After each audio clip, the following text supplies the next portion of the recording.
ایک سے بڑا ایک کنجوس کے گھر کوئی مہمان آیا تو اس نے اپنے بیٹے سے کہا کہ آدھا کلو عمدہ قسم کا گوشت کہیں سے لے کر آؤ۔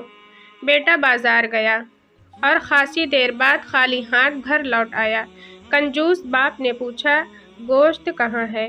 بیٹا بولا، ابا جان، میں قصائی کے پاس گیا اور اسے کہا کہ جو سب سے عمدہ گوشت تمہارے پاس ہے وہ آدھا کلو دے دو۔ قصائی نے کہا، بے فکر رہو، میں تمہیں ایسا گوشت دوں گا گویا مکھن ہو۔ میں نے سوچا اگر ایسا ہی ہے تو مکھن ہی لے لیتا ہوں۔ میں نے قصائی سے گوشت لینے کا ارادہ ترک کر دیا اور سیدھا بقال کے پاس گیا اور اس سے کہا کہ تمہارے پاس جو سب سے عمدہ مکھن ہے وہ دے دو۔ بقال نے کہا، بے فکر رہو، میں تمہیں ایسا مکھن دوں گا کہ شہد ہو۔ میں نے سوچا کہ اگر ایسا ہی ہے تو پھر شہد ہی خرید لوں۔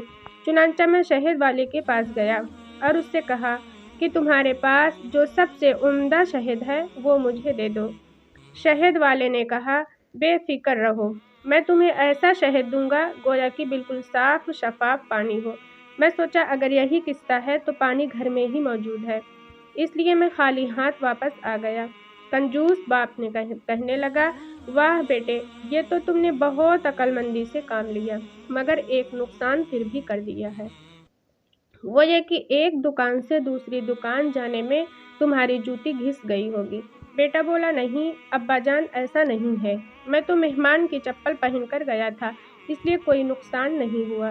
بیچارہ مہمان جو بڑی دیر سے کھانے کی انتظار میں بیٹھا ہوا تھا فوراً اٹھا اور اپنی منزل کو روانہ ہو گیا کہ کہیں دوسرے وقت کے کھانے کے انتظار کے لیے مزید تکلیف نہ برداشت کرنا پڑے۔